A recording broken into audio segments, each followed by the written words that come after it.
Across the shifting sands of time, on the arid plateau of Giza, three colossal monuments stand as silent sentinels, defying the relentless march of millennia. Among them, one reigns supreme, an enduring enigma, a testament to human will and ingenuity that has baffled engineers, historians, and dreamers for over 4,500 years. It is the Great Pyramid of Giza, built for the Pharaoh Khufu, not merely a tomb, but a stone mountain, a resurrection machine, a stairway to the stars carved from the very bedrock of Egypt. How, in an age without the wheel for heavy lifting, without iron tools, without modern machinery, did a civilization manage to quarry, transport, and meticulously place over 2 million massive stone blocks, some weighing many tons, with such staggering precision? What was it really like to witness, to conceive, and to participate in the construction of this impossible feat? Join us on History for the Tired as we embark on an immersive journey to unravel the greatest construction mystery of the ancient world. We will peel back the layers of myth and conjecture to uncover the astonishing realities of ancient Egyptian engineering, labor, and spiritual devotion. Be sure to follow our channel and subscribe so you don't miss a single step as we climb this timeless stone mountain. The divine blueprint, Pharaoh, cosmos, and the quest for immortality. To truly comprehend how the Great Pyramid of Giza was built, we must first suspend our modern sensibilities and immerse ourselves in the worldview of ancient Egypt, a civilization utterly permeated by the divine. Here, the boundary between the earthly and the celestial was permeable. Life was but a prelude to eternity, and the very cosmos was seen as an intricate, divinely ordered machine needing constant maintenance and ritual attention. The Great Pyramid, in this context, was not merely an architectural marvel. It was a profound theological statement, a physical manifestation of deeply held beliefs about kingship, death, resurrection, and the very nature of existence. It was, in the minds of the ancient Egyptians, the ultimate tool for the pharaoh's eternal journey, meticulously planned and meticulously executed. Our story begins in the Old Kingdom of Egypt, a period of unparalleled stability, prosperity, and artistic flourishing, spanning roughly from 2686 to 2181 BCE. This was the age of the pyramid builders, a time when the centralized power of the pharaoh reached its zenith, capable of marshaling immense resources and manpower for monumental projects. The capital city during much of this period was Memphis, located at the nexus of Upper and Lower Egypt, symbolizing the pharaoh's unified dominion over the two lands. It was from this powerful administrative and religious center that the grand vision for the pyramids emanated. The Old Kingdom, characterized by strong central authority, an efficient bureaucratic system, and a deep, shared religious ideology, provided the ideal conditions for such colossal undertakings. Without this unique confluence of factors, the Great Pyramid simply could not have risen. At the heart of this civilization was the pharaoh, the divine king. Unlike Mesopotamian kings who were seen as stewards or representatives of the gods, the Egyptian pharaoh was considered a living god himself, the embodiment of Horus on earth, destined to become Osiris, the god of the afterlife upon his death. He was the intermediary between humanity and the divine, responsible for maintaining the cosmic order, truth, justice, and balance. The prosperity of Egypt, the predictable inundation of the Nile, the success of harvests, and the very stability of the cosmos were believed to be dependent on the pharaoh's divine power and his adherence to Mat. This elevated status imbued his every action with profound spiritual significance, especially his preparations for eternity. The construction of his tomb was, therefore, not a personal whim, but a sacred duty, a vital act of cosmic maintenance that ensured not only his own resurrection, but also the continued prosperity and order of Egypt itself. If the pharaoh's journey to the afterlife was successful, he would join the gods and continue to ensure the blessings of the Nile and the stability of the kingdom for his successors. His eternal well-being was inextricably linked to the well-being of the nation. The pyramid, then, was the ultimate expression of this quest for immortality and resurrection. For the pharaoh, death was not an end, but a transition, a transformation into an eternal, divine being who would forever guide his earthly successors and ensure the pyramid was meticulously designed as a complex machine for this resurrection.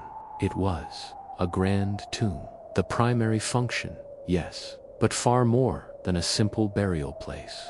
It was a secure, virtually impenetrable fortress designed to protect the pharaoh's mummified body and his vast burial treasures, ensuring his physical integrity for the afterlife. The sheer mass and complex internal passages were deterrents against grave robbers, though ultimately most were plundered. A resurrection machine. The pyramid's very form and orientation were designed to facilitate the pharaoh's rebirth. Its smooth, inclined sides were envisioned as a stairway or ramp to the heavens, allowing the pharaoh's spirit to ascend to the celestial realm and unite with the sun god Ra, or to join Osiris among the stars. The precise astronomical alignment of the pyramid, particularly its cardinal orientation, connected it directly to the unchanging cycles of the cosmos, mirroring the eternal journey of the sun and stars, and symbolically guiding the pharaoh's passage to the imperishable stars. A cosmic symbol, the pyramid was a three-dimensional representation of the primordial mound, the first land to emerge from the chaotic waters of Nun at the dawn of creation. By building the pyramid, the pharaoh was symbolically reenacting the act of creation, reinforcing cosmic order and ensuring the continued triumph of order over chaos. Its form also represented the rays of the sun, solidifying the pharaoh's connection to the sun god Ra, a cult center. While the pharaoh was interred within, the pyramid was also a central point for his eternal cult. Adjacent to the pyramid lay the mortuary temple, where priests would perform daily rituals, offering food and prayers to the deceased pharaoh's spirit, ensuring his continued sustenance and divine influence in the afterlife. Causeways connected the mortuary temple to a valley temple near the Nile, facilitating processions and the delivery of offerings. The choice of Giza as the site for Khufu's pyramid was not arbitrary. It was a decision of paramount importance, reflecting strategic, practical, and cosmological considerations. Geological suitability. The Giza Plateau was ideal. It consisted of a large, elevated limestone bedrock, providing an incredibly stable and solid foundation capable of bearing the immense weight of the pyramid. This bedrock also offered a natural elevation, making the pyramid appear even taller and more imposing.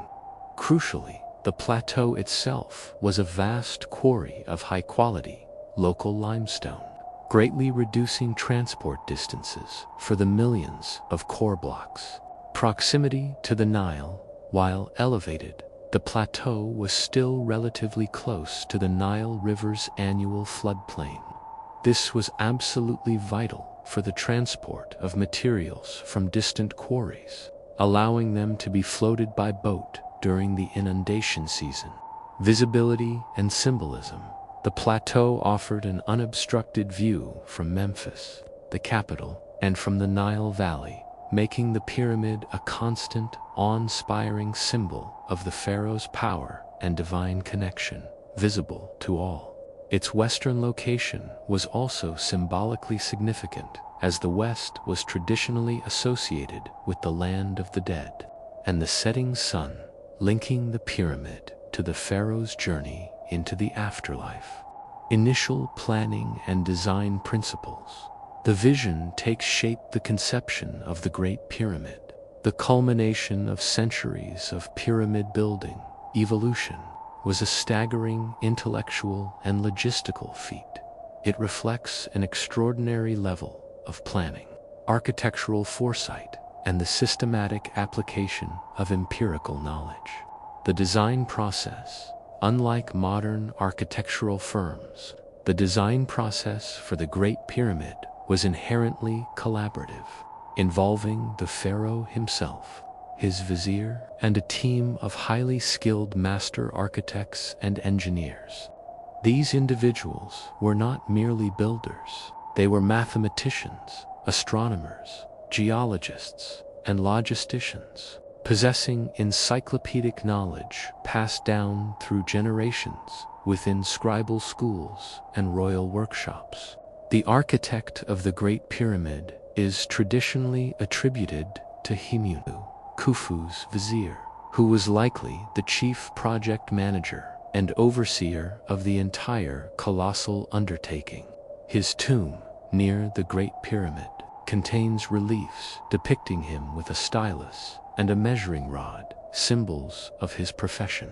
The design of the Great Pyramid itself was a refinement of earlier pyramid forms, aiming for ultimate perfection. It was a true pyramid with 4 perfectly triangular faces meeting at a precise apex, soaring upwards at an angle of approximately 51.8 degrees. This angle, derived from astronomical observations and perhaps even from the proportions of sacred geometry, contributed to its visual harmony and structural stability. Key design principles included cardinal orientation. The Great Pyramid's sides are aligned almost perfectly with the 4 cardinal directions: north, south, east, and west, with an astonishing degree of accuracy. This was achieved through precise astronomical observations and meticulous surveying using simple tools. This alignment was cosmologically vital, connecting the pyramid to the eternal, unchanging order of the heavens, ensuring the pharaoh's successful journey to the imperishable stars. Internal chambers and passages. The pyramid was not a solid block. It contained a complex system of internal passages, chambers, and shafts, all meticulously designed and carved within its massive core. The precise dimensions, angles, and relationships between these internal features speak volumes about the advanced planning required before construction began, as they had to be built concurrently with the rising structure. Core versus casing. The design differentiated between the rough, locally quarried core blocks that made up the vast bulk of the pyramid and the exquisitely cut and highly polished Tura limestone casing stones that formed the smooth, gleaming outer surface. This distinction was crucial for both construction efficiency and aesthetic impact. The casing stones, once complete, would have made the pyramid shimmer blindingly white under the Egyptian sun, possibly topped with a gold or electrum capstone, a beacon of divine power, drainage, and stability. While less prominent than in Mesopotamian Egyptian pyramids also incorporated subtle drainage principles and robust foundational stability measures, essential for a structure of such weight. site surveying and ground preparation, laying the sacred canvas before the first block of stone could be moved. The vast area of the Giza Plateau, designated for the pyramid, had to undergo an incredibly meticulous process of site surveying and preparation. This was arguably one of the most remarkable engineering feats in itself, requiring precision on an unprecedented scale. Defining the perimeter. The engineers first had to lay out the colossal square base of the pyramid on the undulating bedrock of the Giza Plateau. The base of the Great Pyramid measures approximately 230.3 meters on each side, with an astonishing accuracy of less than a few centimeters deviation. This was achieved using simple yet effective tools. Long ropes, likely made from palm fibers, carefully measured and knotted, measuring rods and plumb bobs to establish perfectly square corners. They likely employed methods similar to the 3-4-5 triangle, or by observing the precise intersection of a line with the apparent horizon at specific astronomical events. The careful alignment to true north, south, east, and west was achieved by observing the circumpolar stars, which appeared to revolve around a fixed point in the northern sky. By observing the bisector of the arc described by such a star, they could determine true north with remarkable precision. This astronomical surveying was a fundamental skill of the Pharaoh's engineers, leveling the bedrock. Perhaps the most challenging initial task was leveling the vast, uneven bedrock of the plateau to create a perfectly horizontal foundation for the pyramid's base. The Giza Plateau had natural contours and existing rock formations. The method most widely accepted involves a system of water leveling. A trench would be dug around the perimeter of the proposed base. This trench would then be filled with water, which by its very nature seeks its own level. By marking the water level on the sides of the trench, and then systematically excavating the higher areas of bedrock and filling the lower ones with compacted rubble and limestone chipping, the entire vast area could be brought to an astonishingly uniform horizontal plane. Evidence of such leveling trenches has been found at other pyramid sites. Alternatively, or in conjunction, they might have used a system of sight lines with straight edges and plumb bobs across the entire area, establishing a grid of precisely level points. The result was an almost perfectly level platform, with a deviation of less than 2.5 centimeters across its entire 5.3 hectare base. An incredible feat for ancient technology. Integrating the bedrock core, a fascinating aspect of the Great Pyramid. S-base preparation is the integration of a natural rock outcrop at the very center of the planned structure. Instead of fully excavating this massive natural hill, the engineers ingeniously incorporated it into the pyramid's core. This saved immense amounts of labor in quarrying and transporting stone for the lower layers. The bedrock would have been shaped and leveled, and the first few courses of pyramid blocks would be laid directly onto this prepared natural core, effectively making it the innermost foundation of the pyramid. This decision demonstrates a pragmatic understanding of engineering efficiency and resource management. Initial excavation for internal chambers. Even before the pyramid began to rise above ground, the subterranean chamber and its descending passage had to be excavated deep into the bedrock beneath the pyramid's core. This involved carving through solid limestone, a labor-intensive process using copper chisels and dolerite pounders. This foresight in planning meant that the complex internal passages and chambers could be excavated simultaneously with the construction of the pyramid. external structure. The divine connection, rituals of consecration and alignment. Every step of this initial phase was imbued with profound religious significance, a continuous dialogue with the divine, ritual purification of the site. Before any serious work began, the entire designated area of the Giza Plateau would undergo elaborate purification ceremonies. Priests would perform rituals involving libations, burning incense to cleanse the air, and reciting ancient incantations to ward off malevolent spirits and invite the benevolent presence of the gods. The ground was consecrated, transforming it into a sacred space, a cosmic canvas ready for the divine blueprint. Foundation deposits, similar to Mesopotamian practices, but with a distinct Egyptian flavor. Foundation deposits would be ceremoniously buried at key points along the perimeter of the pyramid, particularly at its corners. These would typically include miniature tools, small, symbolic versions of the tools used in construction, often made of copper or even precious metals.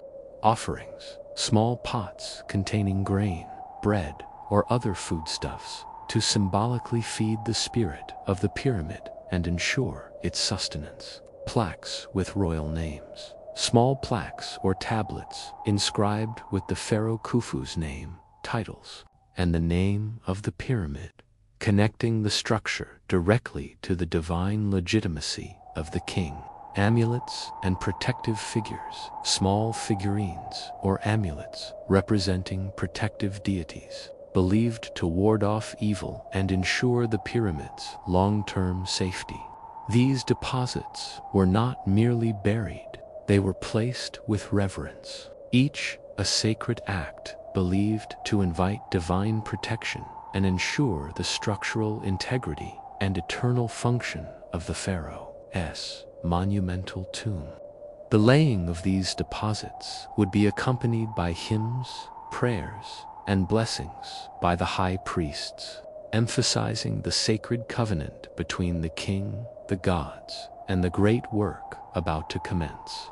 The pharaoh's personal involvement. The divine builder, while Pharaoh Khufu himself would not have wielded a pickaxe for decades of labor, his symbolic involvement in the groundbreaking ceremonies was paramount. Royal inscriptions and tomb reliefs from various periods show pharaohs participating in what was called the stretching of the cord ceremony, a ritualized act of surveying and laying out the foundations of temples and other sacred structures. The pharaoh, guided by a priestess astronomer, would symbolically align the construction site with the stars, using a sighting instrument and a cord. This ritual emphasized that the king was the ultimate architect, divinely inspired and personally responsible for initiating the sacred work. For Khufu, his participation in these initial rituals would have been a public affirmation of his divine mandate. It signaled to his entire kingdom that he was diligently fulfilling his sacred duty to prepare for his eternal journey, thereby guaranteeing the continued prosperity and cosmic order for Egypt. This direct, albeit symbolic, involvement of the pharaoh at the very beginning of the project served to infuse the entire endeavor with profound religious legitimacy and unified purpose for the tens of thousands who would subsequently dedicate their lives to its construction. The act of building the pyramid was a collective national prayer initiated by the living God himself. Thus, the journey to build the Great Pyramid began not with the first block of stone being quarried, but with a profound convergence of ancient Egyptian cosmology, the divine authority of the pharaoh, meticulous astronomical observation, and precise, ritualized ground preparation. It was a centuries-old tradition, culminating in an unparalleled display of human organization. engineering foresight, and unwavering religious conviction. The vast expanse of the Giza Plateau, once merely bedrock, was transformed through ritual and measurement into a sacred canvas ready to receive the Pharaoh's eternal mountain. The stage was now meticulously set for the next, equally astonishing phase: the mobilization of a nation's manpower and resources, and the relentless daily toil that would begin to raise this impossible structure block by painstaking block. We have, in the first part of our journey, charted the cosmic aspirations that compelled the Pharaoh to dream of an eternal dwelling, and we have witnessed the meticulous planning and ritual consecration that transformed the Giza Plateau into a sacred canvas. The divine blueprint was laid. But a blueprint, however perfect, remains inert without the hands to bring it to life. Now, we confront the most astonishing aspect of the Great Pyramid's construction: the mobilization of an entire nation. How did ancient Egypt, a civilization without modern administrative tools, without advanced transportation networks, manage to summon, organize, feed, and sustain tens of thousands of people for decades, all dedicated to a single monumental purpose? This is the story of the human engine that powered the pyramid, a testament to ancient organizational genius, social cohesion, and relentless physical toil. The human engine, beyond the myth of slavery for centuries, popular imagination has been captivated by the image of legions of shackled slaves, driven by cruel overseers, toiling under the scorching sun to build the pyramids. This dramatic, yet largely inaccurate, portrayal, often fueled by biblical narratives, fundamentally distorts the reality of ancient Egyptian society and the true nature of its monumental workforce. While slavery certainly existed in ancient Egypt, the sheer scale and longevity of projects like the Great Pyramid demanded a different, far more sophisticated system of labor. The primary workforce for the Great Pyramid was comprised of skilled, specialized craftsmen and conscripted agricultural laborers fulfilling their civic duties to the state. These were not slaves in the chattel sense. They were Egyptian citizens, the core of expertise, skilled artisans and craftsmen. At the apex of the construction hierarchy were the thousands of highly skilled artisans and craftsmen. These were permanent, professional workers, the true engineers, architects, stonemasons, carpenters, sculptors, metalworkers, and supervisors. Education and training. Their skills were refined over generations, often passed down within families or through specialized training in royal workshops and scribal schools. They understood the properties of stone, the mechanics of leverage, the principles of measurement and geometry, and the art of precise carving and fitting. Compensation and status. These individuals were well-fed, housed in purpose-built villages, and provided with essential amenities. They received regular rations of high-quality food and might have been compensated in other forms, such as clothing, prestige, or exemptions from other state duties. Their superior status was evident in their living conditions, burial sites, and the quality of their personal possessions. They were considered valuable assets to the state, their expertise indispensable. Their work was not merely labor. It was a sacred craft, contributing directly to the Pharaoh's eternal life and, by extension, the well-being of all Egypt. Specialized roles. These included master masons, responsible for the precise cutting, shaping, and fitting of the casing stones, and for the intricate work within the internal chambers. Their knowledge of stone behavior and geometry was paramount. Foremen, highly experienced craftsmen, promoted to supervisory roles, responsible for managing work gangs, maintaining quality, and ensuring productivity. They formed the critical link between the architect's plans and the physical execution. Scribes, the administrative backbone, meticulously recording every aspect of the project, from labor rosters to material inventories and ration distributions. Their literacy and mathematical skills were vital. Carpenters, essential for constructing scaffolding, sledges, levers, and other wooden tools.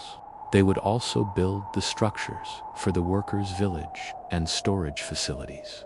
Metal workers, responsible for producing and maintaining the vast array of copper, tools, and other implements. They understood the nuances of copper hardening and sharpening. The mass of manpower, conscripted agricultural laborers, the overwhelming majority of the workforce, tens of thousands, were ordinary Egyptian citizens, primarily farmers, fulfilling their duty. This was a mandatory civic obligation, a form of taxation paid in labor, required of all able-bodied men for a certain period each year. Recruitment and rotation. Laborers were conscripted from villages and districts across Egypt, organized into highly structured work gangs. They worked in rotating shifts, typically for 3 to 4 months at a time, before being allowed to return to their fields. This rotation was crucial, allowing for agricultural cycles to continue and preventing total exhaustion or rebellion from prolonged forced labor. These were not slaves, but rather highly organized teams that were rotated throughout the year, with numbers peaking during the annual Nile inundation, when agricultural work was impossible. Motivation. While technically conscripted, their motivation extended beyond mere coercion. For Egyptians, contributing to the Pharaoh's pyramid was a profound act of religious piety and national service. It ensured the Pharaoh's successful journey to the afterlife, which in turn guaranteed the continued prosperity of Egypt itself, the very Nile inundation that sustained their lives. They were building for their nation, their Pharaoh, and their own eternal well-being. This powerful ideology instilled a collective sense of purpose and pride. Life on site. These temporary laborers lived in large, purpose-built workers' villages or camps, often comprising simple barracks or shelters constructed from mud, brick, and reeds. Conditions were basic, but they were supplied with regular rations, rudimentary medical care, and supervision. The scale of organization, a nation's mobilization to command and coordinate tens of thousands of people, an extraordinarily sophisticated administrative and logistical system was required. This was truly the first instance of industrial-scale organization in human history.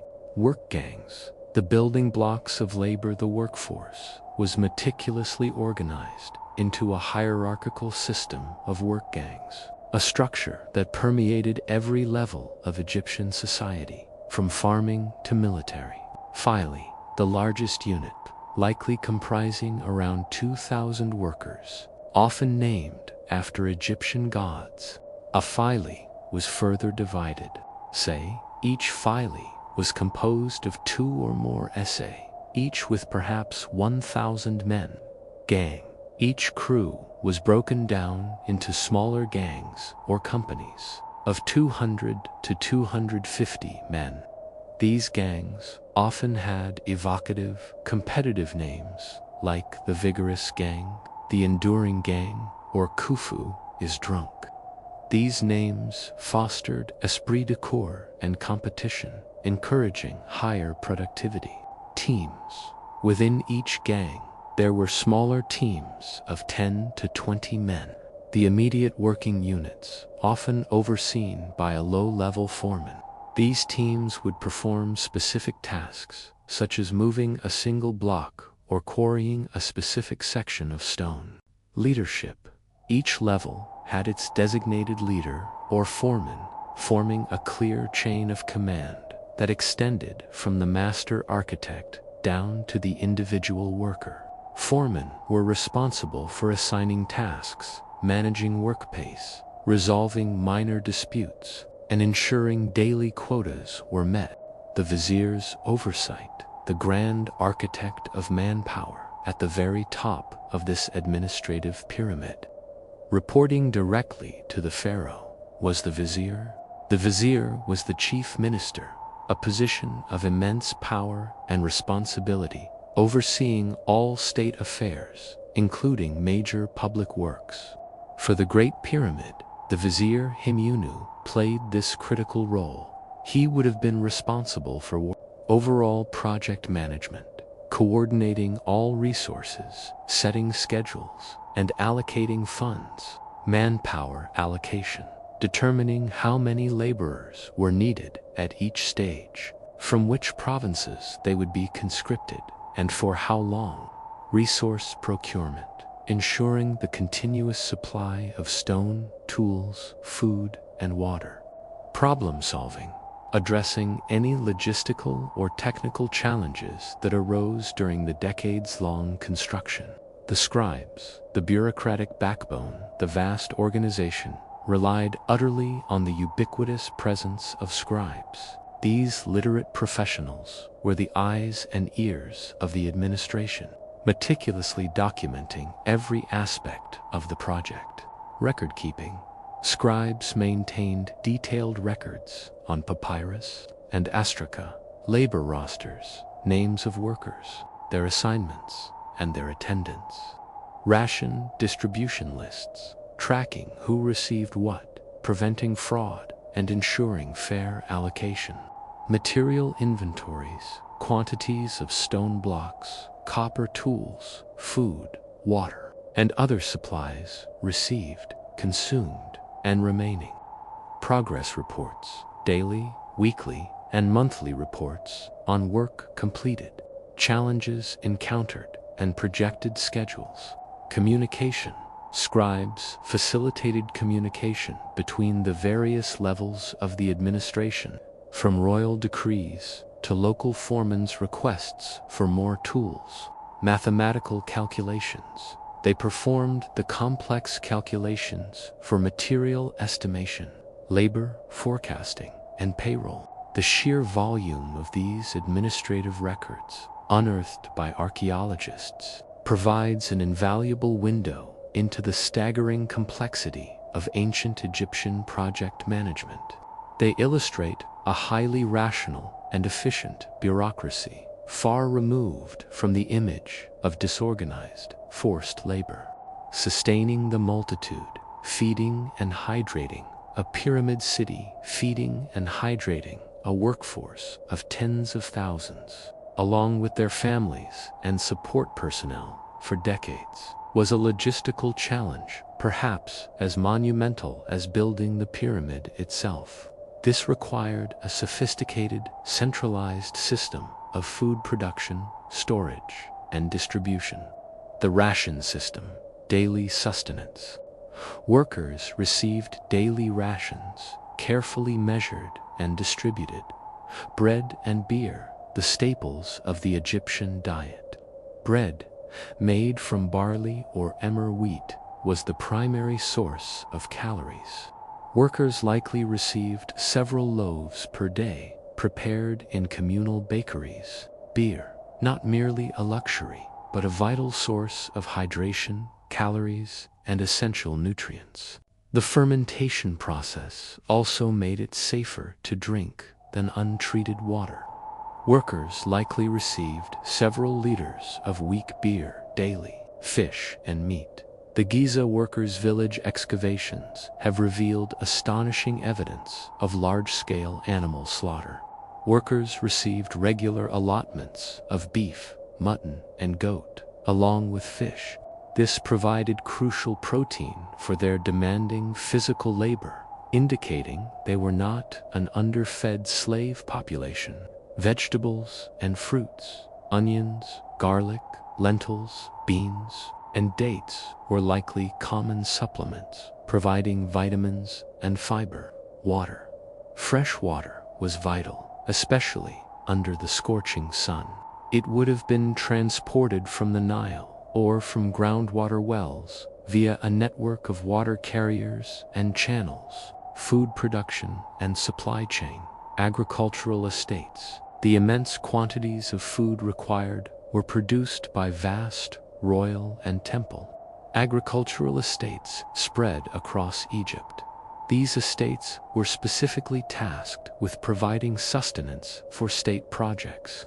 Granaries, huge granaries, often located near the pyramid sites or along the Nile, were established for storing the massive harvests of grain.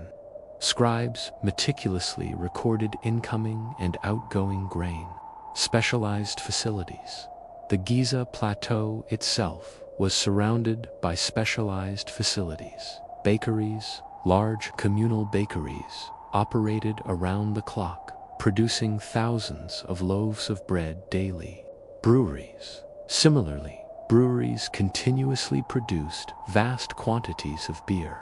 Slaughterhouses. Evidence of massive slaughterhouses at Giza indicates a highly organized system for providing fresh meat to the workers. Distribution, logistics. Rations were likely distributed at designated points within the workers' villages, with overseers ensuring fair and accurate allocation according to the daily rosters kept by scribes. The logistics of this daily distribution to tens of thousands of people required immense planning and strict order. Life in the Pyramid City. Beyond the worksite, the Great Pyramid was not built in a vacuum. It was the heart of a vast, bustling, temporary city that sprang up around it, housing and supporting the immense workforce. Archaeological excavations, particularly those led by Dr. Mark Lenner at the lost city of the Pyramid Builders, just south of the Giza Plateau, have provided unprecedented insights into daily life, housing and accommodation. Vast dormitory-style barracks were constructed from mud brick. These would have housed dozens of men in close quarters, providing basic shelter from the elements. Houses, skilled artisans, foremen, and higher-ranking officials lived in more substantial, individual mud brick houses, often with multiple rooms, courtyards, and better amenities, reflecting their higher social status. These houses formed organized neighborhoods within the workers' village. Community and daily routine. Canteen facilities. Evidence suggests large communal eating areas. Craft workshops. The workers' village also contained various workshops, bakeries, slaughterhouses, metalworking for tool production and repair, and pottery workshops for making and repairing food and water vessels. Medical care. Archaeological evidence includes the remains of what appear to be rudimentary clinics or medical facilities, suggesting basic medical care was available on site.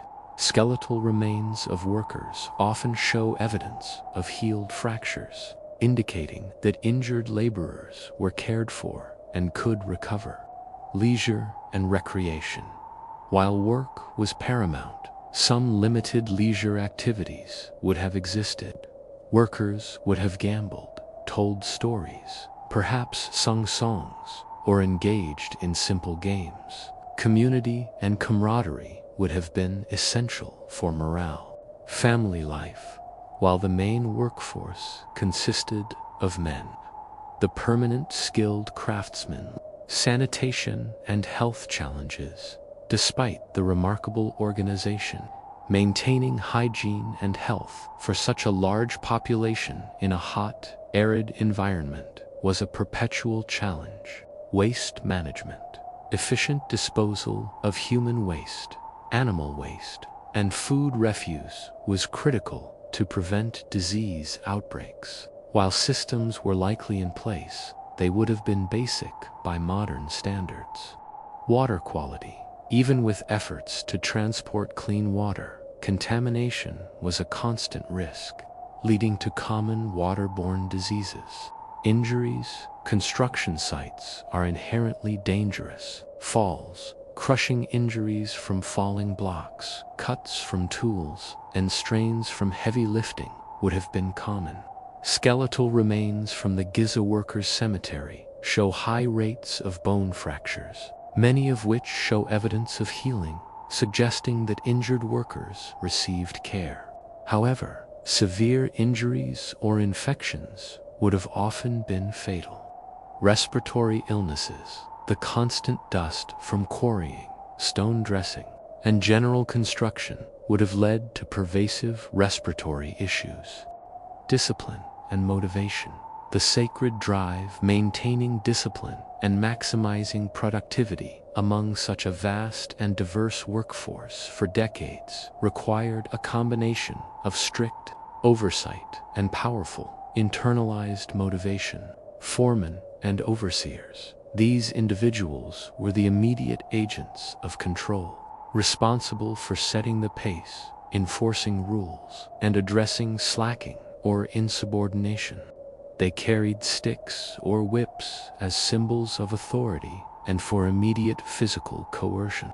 Competition between work gangs, fostered by their names and possibly by performance incentives, would have driven productivity from within. Religious and ideological motivation. This was the most profound and pervasive motivator for the ancient Egyptians. Contributing to the pharaoh's eternal dwelling was a sacred duty. It was an act of manat, of maintaining cosmic order and ensuring the continued prosperity of Egypt.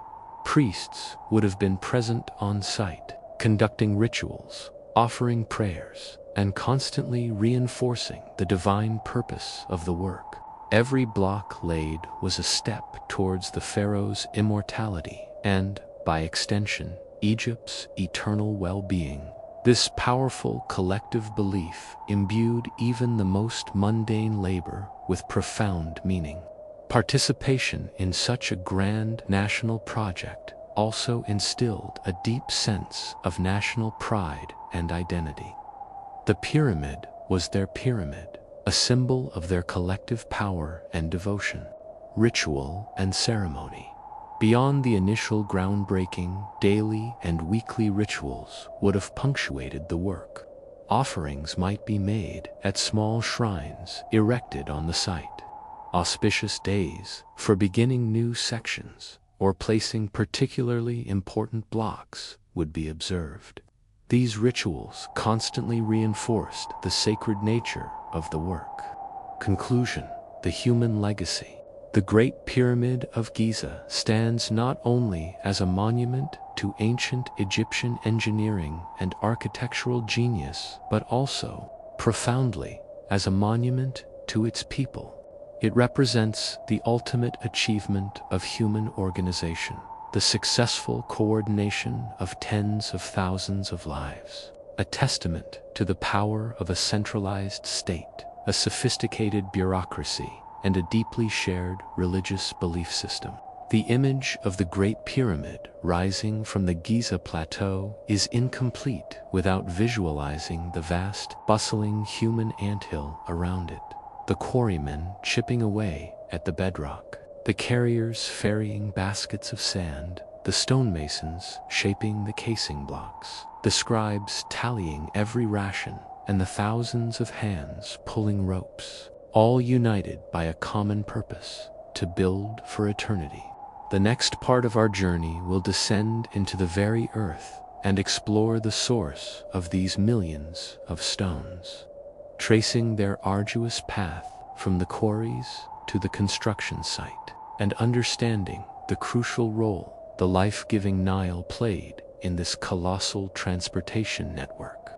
We have, in the previous segments of our immersive journey, explored the profound, cosmic aspirations that compelled the pharaoh to seek an eternal resting place, and we have delved into the astonishing organizational genius that mobilized an entire nation's manpower. The divine blueprint was laid, and a vast human engine assembled.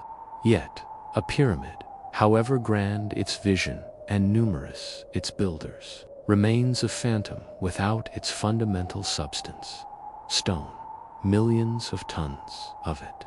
But how did the ancient Egyptians, lacking modern quarrying equipment, heavy machinery, or advanced transportation infrastructure, manage to extract, shape, and transport these colossal blocks, some weighing upwards of 80 tons, over vast distances to the Giza Plateau, an often perilous process of wresting stone from the earth, navigating the lifeblood of the Nile, and dragging a mountain of material across the desert to build the Pharaoh's ultimate testament, sourcing the stone, a geological palette for eternity. The Great Pyramid of Giza is not simply a monolithic block of stone. It is a meticulously assembled edifice composed of different types of rock, each chosen for its specific properties and quarried from distinct locations across Egypt. The selection of materials was a testament to the Egyptians' deep understanding of geology and their pragmatic approach to construction. Local limestone, the core and the bulk source. The vast majority of the Great Pyramid's estimated 2.3 million blocks, forming its immense core, were quarried directly from the Giza Plateau itself. The plateau is a natural geological formation of high-quality nummulitic limestone, a relatively soft, yellowish-white stone rich in fossilized shells. Acquisition. This was the most efficient and labor-saving choice. Vast open-air quarries were established around the pyramid construction site, literally carving the building out of its immediate surrounding. This proximity drastically reduced transport distances for millions of blocks, making the project feasible. Workers, armed with copper chisels and wooden mallets, would cut deep channels into the bedrock around the desired block dimensions. The copper chisels, though soft by modern standards, could effectively cut the limestone. Wedges would be hammered into natural fissures or pre-cut holes on the underside or remaining side.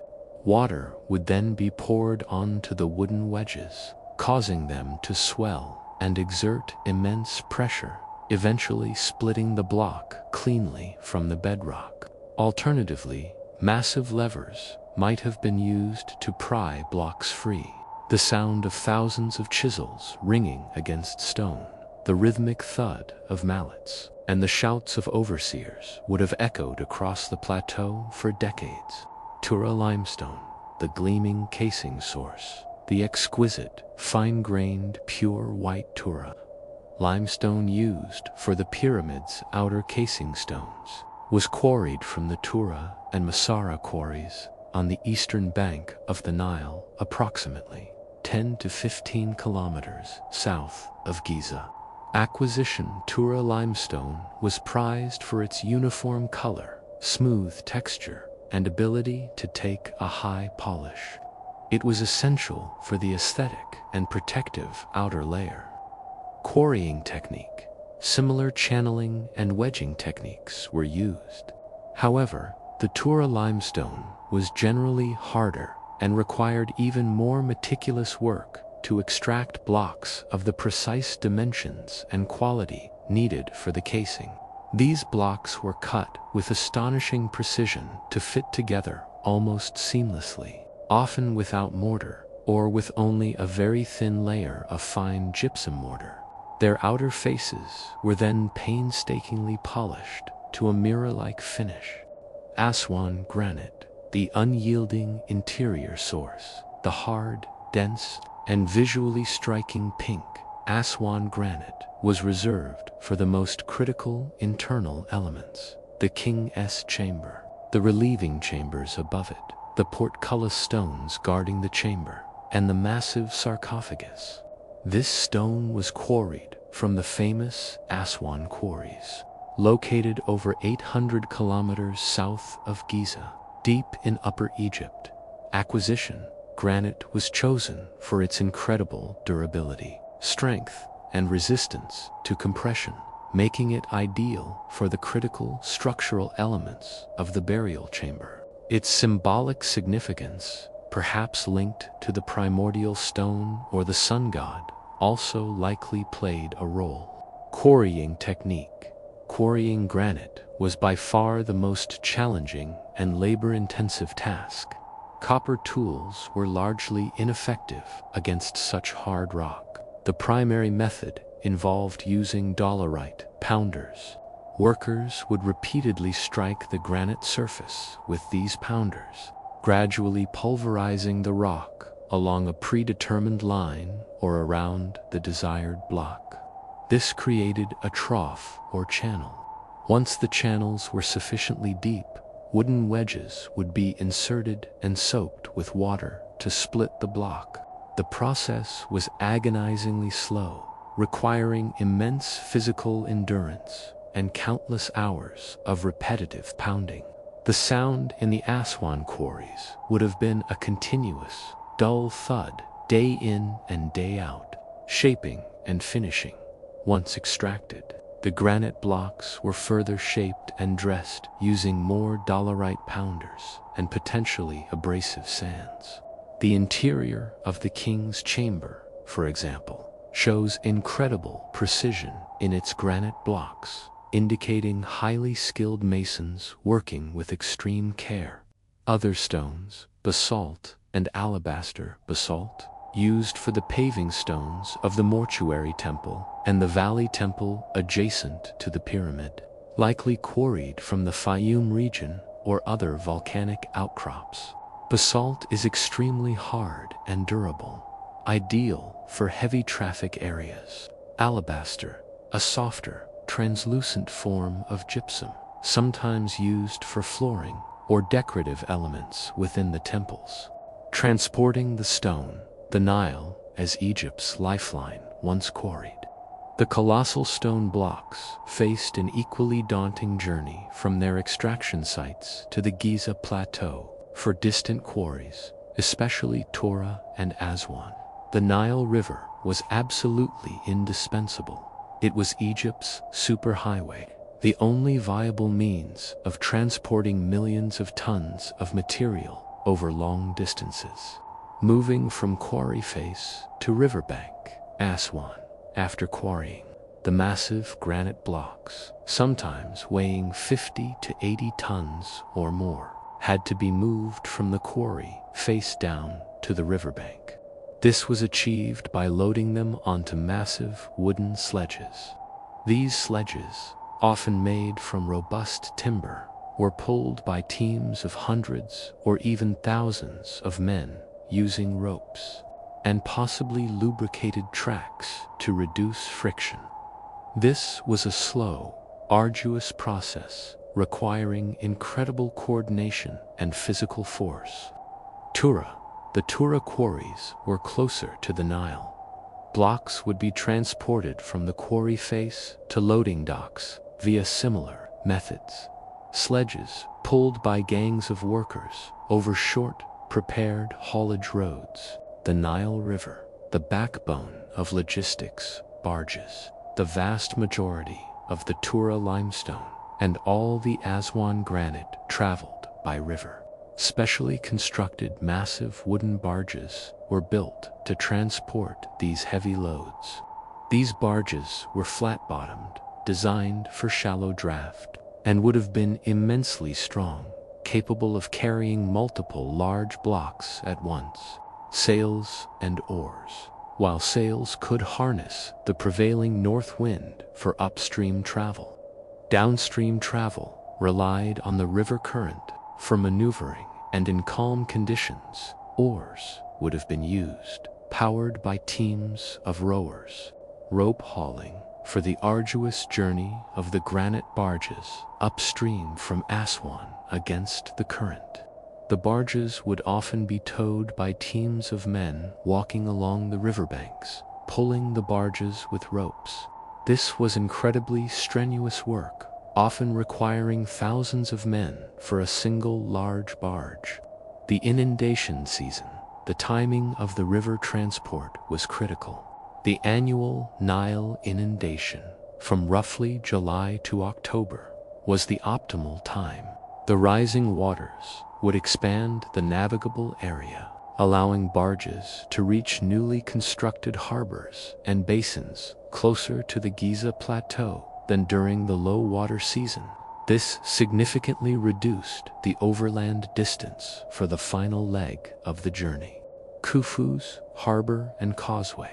The Giza Nexus recent archaeological discoveries by Dr. Mark Lenner and his team have confirmed the existence of a sophisticated harbor and canal system at Giza, specifically built to serve the Great Pyramid complex.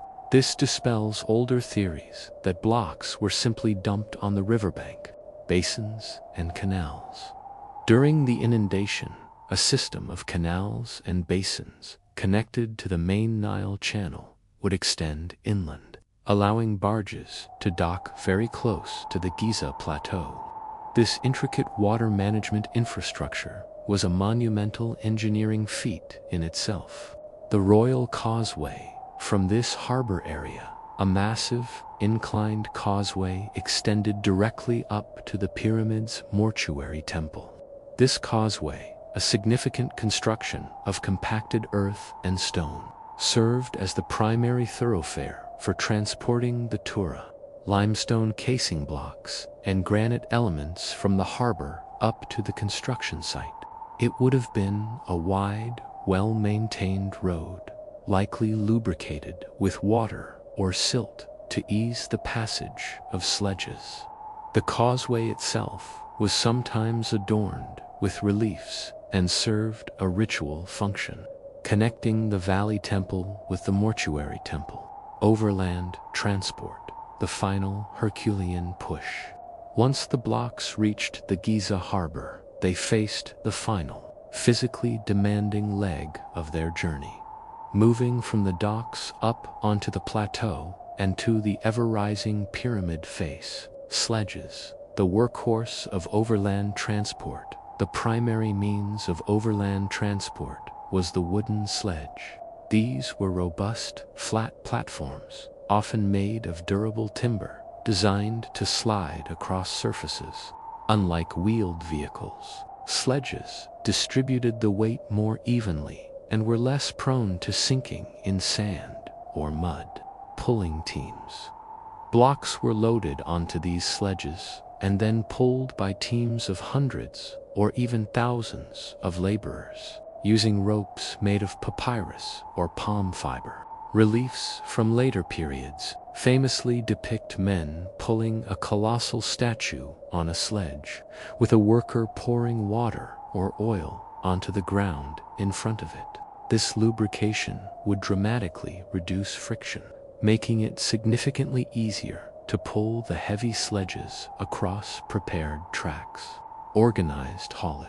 The work of pulling would be highly organized, with overseers directing the synchronized pulling of ropes, likely accompanied by rhythmic chants or drumming to maintain pace and coordination. Prepared haulage roads and ramps to facilitate the movement of sledges.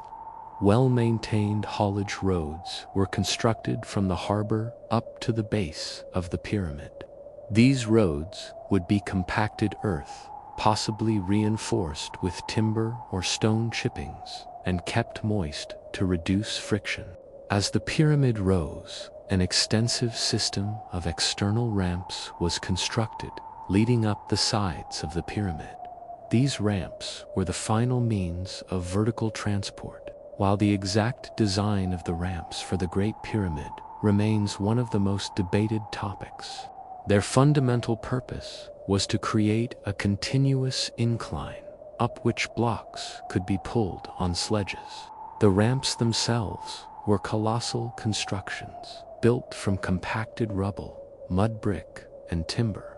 They had to be robust, wide enough for two-way traffic, and maintain a manageable gradient for the heavily laden sledges and human pulling teams.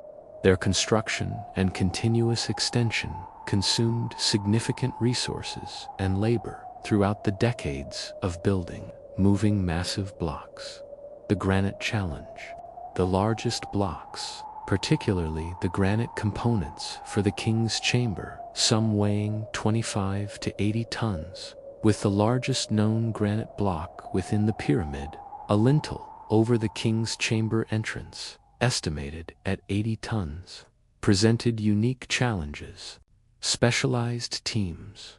Moving these colossal blocks would have required highly specialized, large teams of the strongest and most experienced laborers, leverage, and rollers, while sledges were primary for very short distances or for maneuvering blocks.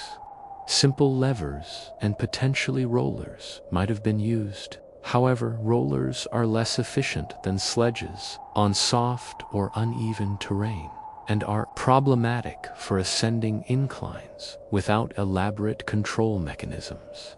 The primary method for ascent remained pulling on sledges up ramps. The role of water management beyond the Nile, beyond simply using the Nile for barge transport. The Egyptians likely employed sophisticated water management techniques directly on the Giza Plateau to aid construction. Water for lubrication. As mentioned, water was poured onto the tracks in front of sledges to reduce friction. This required a constant supply of water to the construction site, possibly piped or carried in jars from wells or the Nile itself. Water for mixing mortar, mud. Millions of tons of mud mortar and gypsum mortar required vast quantities of water for mixing. Water for human consumption, essential for the tens of thousands of workers to combat dehydration under the scorching sun. The sounds of the quarries were harsh and rhythmic, the repetitive thud of dolerite pounders against granite, the scrape of copper chisels on limestone. On the Nile, the rhythmic splash of oars and the creak of timber would fill the air. On the plateau, it was the grunting of men, the synchronized pull of ropes, the rasp of sledges, and the shouts of foremen that defined the daily soundscape.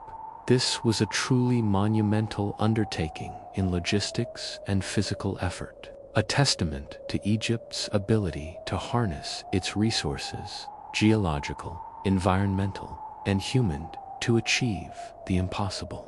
The successful journey of millions of stones from quarry face to the base of the pyramid was not merely a logistical triumph.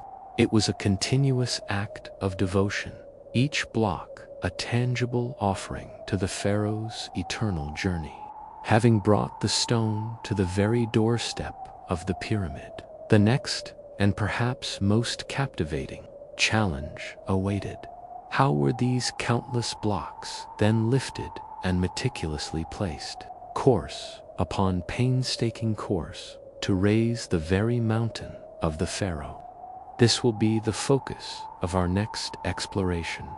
We have, in our unfolding narrative, journeyed through the cosmic imperatives that gave birth to the pyramid's vision, witnessed the astonishing national mobilization of manpower, and followed the arduous, ingenious path of millions of tons of stone from distant quarries to the very base of Giza. The materials are at hand, the workforce is marshaled, and the sacred foundation is laid. Yet the greatest mystery, the question that has captivated minds for millennia, remains. How were these colossal blocks, some weighing upwards of 80 tons, lifted to dizzying heights, meticulously placed and precisely aligned course upon painstaking course to raise the Pharaoh's stone mountain?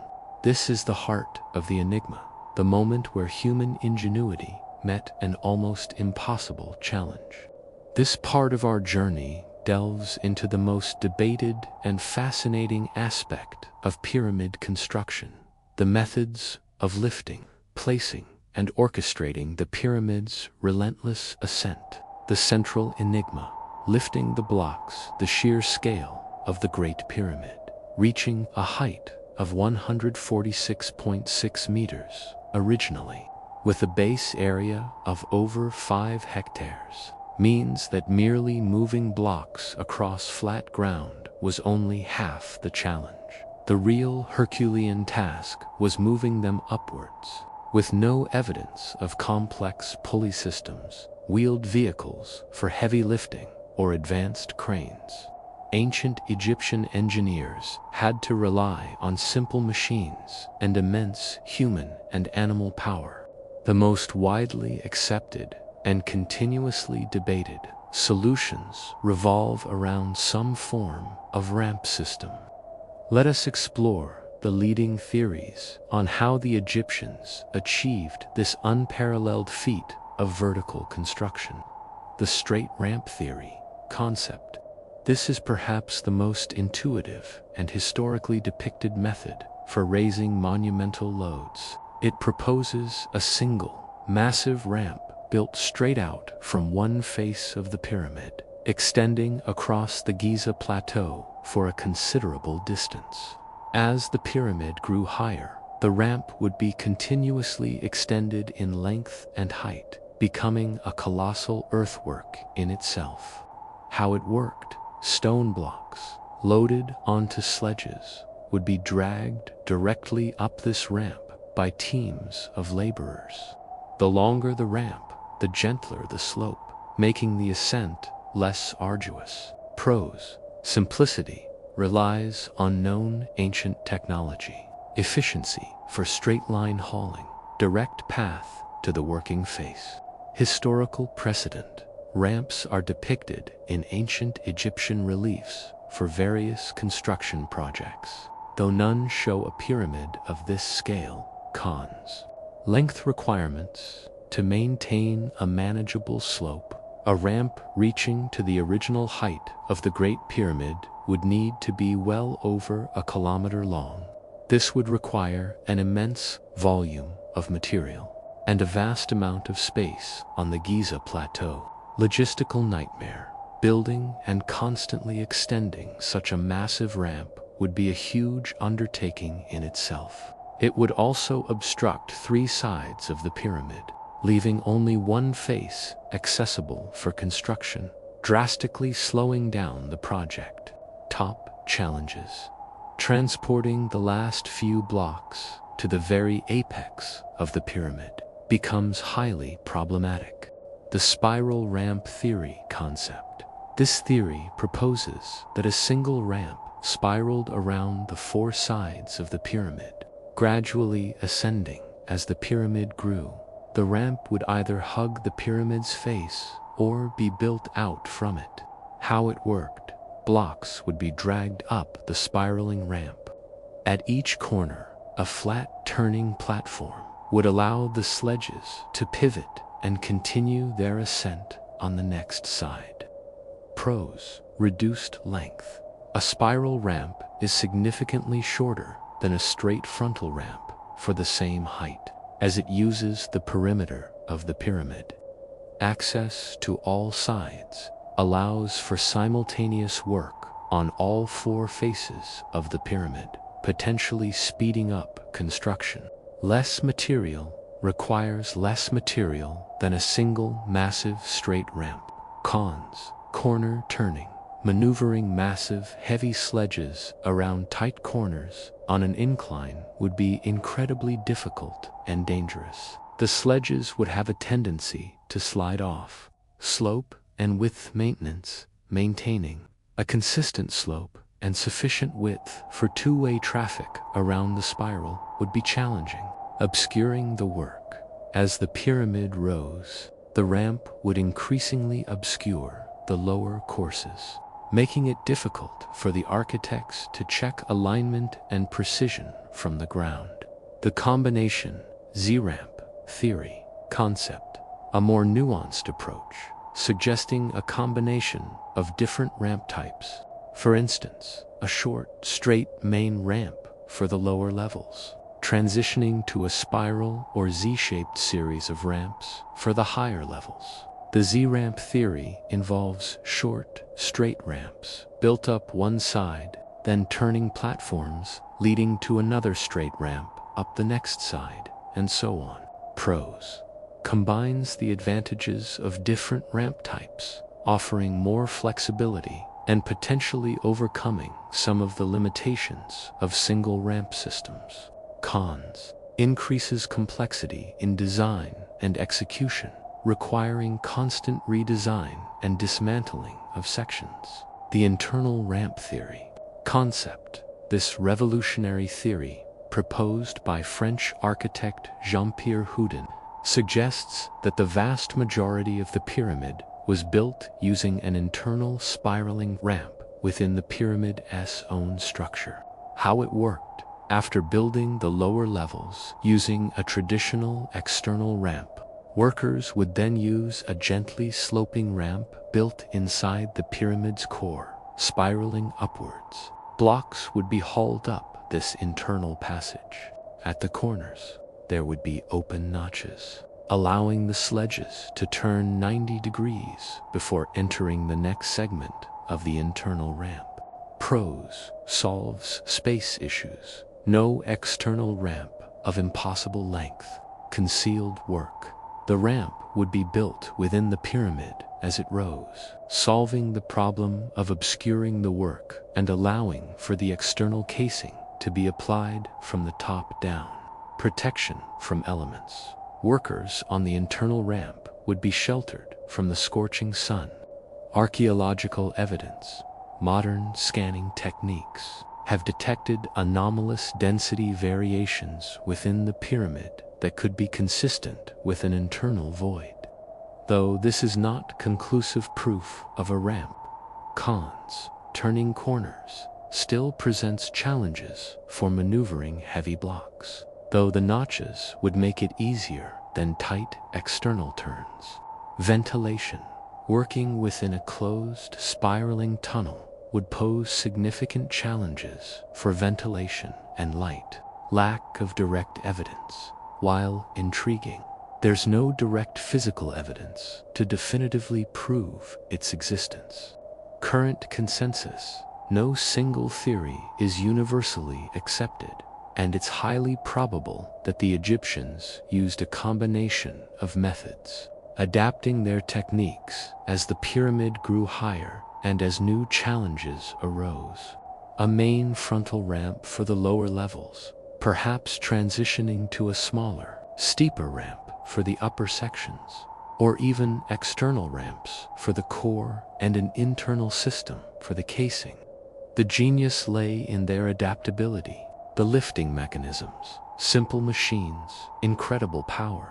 Regardless of the ramp system used, the actual movement of the blocks relied on simple machines, immense human muscle, and precise coordination. Sledges and ropes. Sledges. As detailed in Part 3, wooden sledges were the primary transport device. The blocks would be secured to these sledges. Ropes. Teams of workers, often numbering in the dozens or hundreds for larger blocks, would pull the sledges using sturdy ropes made from palm fibers or papyrus. The ropes would be attached to the sledge and distributed among the pulling team. Rhythmic pulling. The work was highly synchronized, with foremen leading rhythmic chants or using drums to ensure all workers pulled in unison, maximizing their collective force. Lubrication.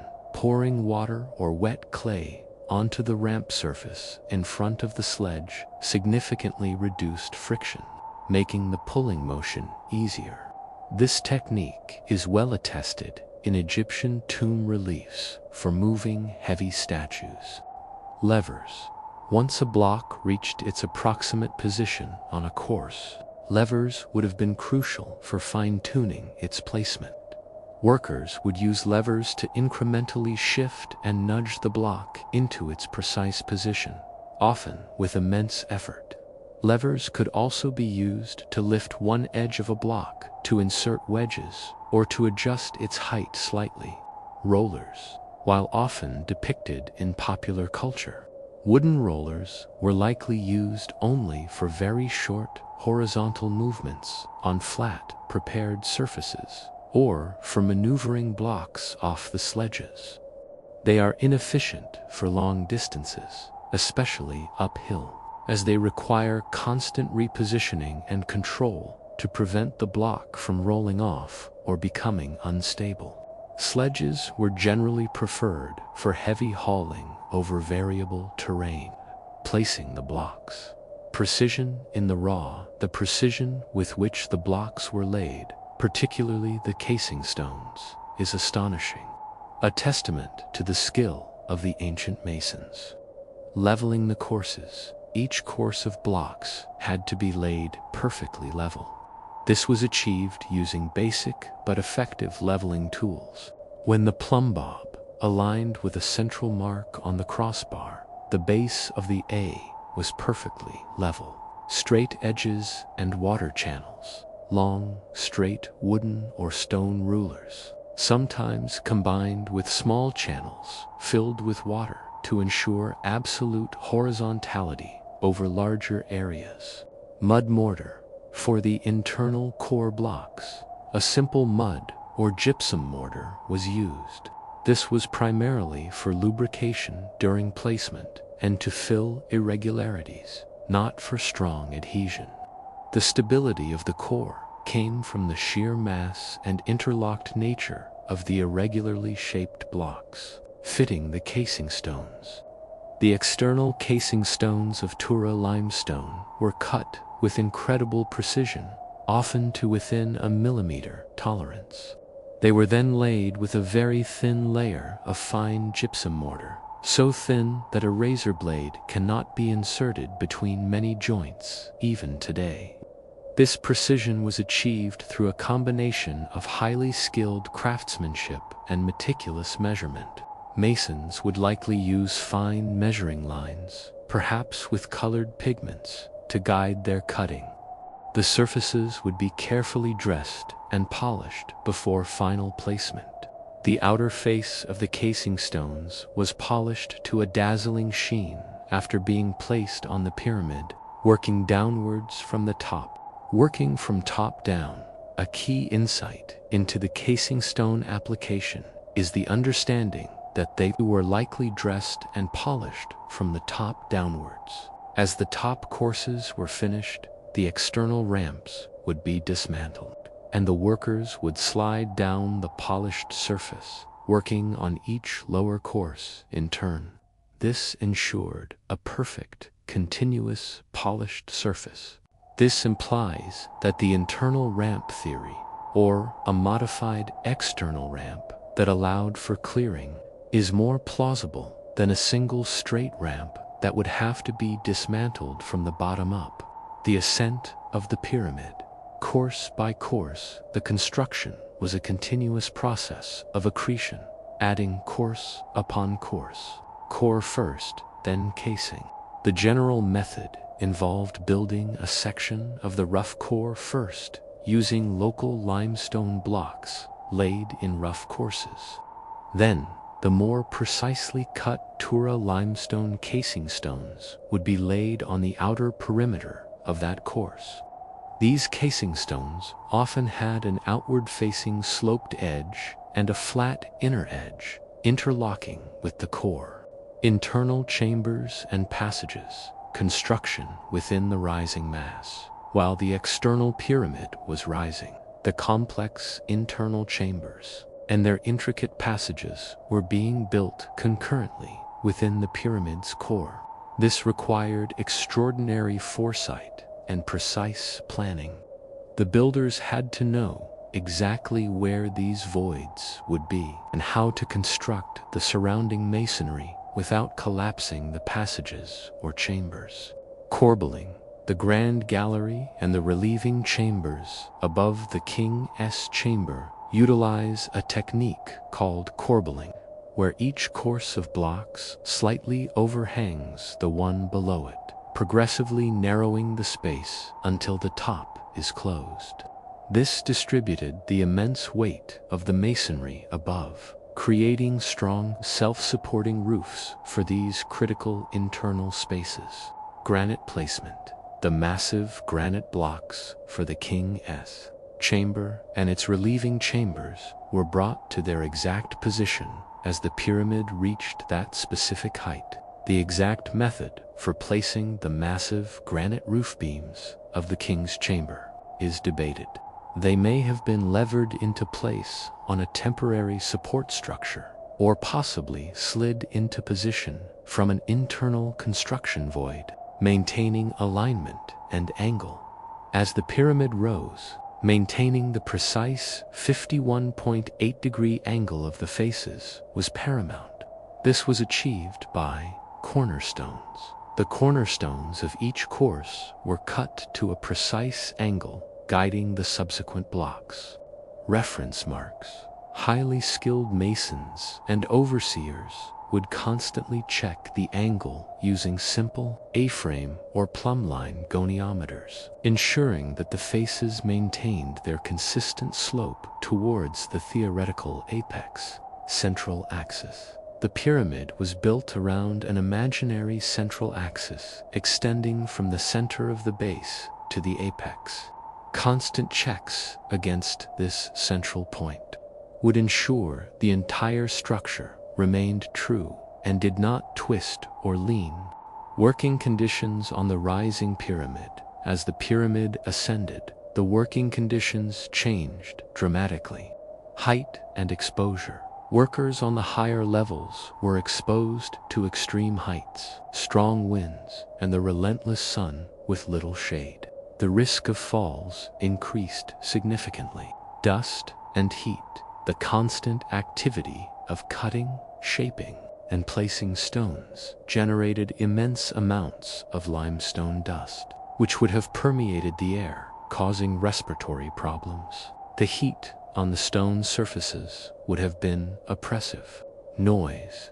The site would have been a cacophony of sound, the rhythmic pounding of dolerite, the scrape of stone on stone, the shouts of overseers, the synchronized grunts of pulling teams, and the constant murmur of thousands of voices. Cramped spaces for those working within the passages and chambers. Conditions would have been dark, dusty, and potentially cramped, with reliance on oil lamps for light, adding to the heat and poor air quality. The process of carving out the king's chamber in granite, a truly monumental feat of endurance and skill, would have been particularly challenging. The construction of the Great Pyramid was a multifaceted, continuous process. It was a symphony of coordinated effort, from the quarry floor to the summit. Each block, once extracted, was part of a relentless upwards flow, guided by the precise measurements and intuitive engineering of the ancient Egyptians. The mystery of the ramps, while still debated, does not diminish the extraordinary human achievement it represents. It speaks to an unparalleled understanding of material properties, logistics, and the ability to inspire and organize a nation towards a singular, awe-inspiring goal. Having seen the very mountain rise, block by block, we must now consider its final, crowning elements: the pristine casing, the brilliant capstone, and the meticulous rituals that transformed a construction site into a finished, eternal monument. This will be the focus of our next exploration. And from the arduous task of quarrying and transporting millions of tons of stone to the breathtaking engineering challenge of raising them, course upon painstaking course. But the true glory, the divine radiance envisioned by Khufu, lay in its final, transformative stages. This is the story of the sacred summit, the meticulous application of the gleaming casing stones, the symbolic crowning with the golden capstone. Stepped appearance we see of the Great Pyramid today is a mere shadow of its original glory. Once it was encased in a flawless mantle of highly polished, brilliant white Tura limestone. This exquisite outer skin was not simply decorative. It was integral to the pyramid's aesthetic, symbolic, and even structural integrity, protecting the softer core, sourcing, and quality. As discussed in Part 3, the Tura limestone was quarried from the eastern bank of the Nile, famous for its uniform, fine-grained, pure white quality. The quality of these casing stones was paramount. Unlike the more irregularly shaped core blocks, casing stones were cut with astonishing precision, often to tolerances of less than a millimeter. The final shaping and dressing of the casing stones required extraordinary skill. Harder stone tools, such as dolerite pounders and quartzite abraders, would have been used for fine grinding. For ultimate smoothness, sand and water would be used for polishing, required for its specific position on the pyramid face, allowing for the final, precise dressing and polishing after the blocks were in situ. This was critical for achieving the seamless finish. The application method, from top down or simultaneously, the method of applying the casing stones is directly linked to the ramp theories discussed in Part 4, top-down polishing and removal of ramps. The most widely accepted theory suggests that the exterior casing stones were likely laid and roughly fitted as the pyramid rose, probably 1 or 2 courses behind the core masonry. However, the final gleaming polish was likely applied from the top downwards, as the external ramps were progressively dismantled.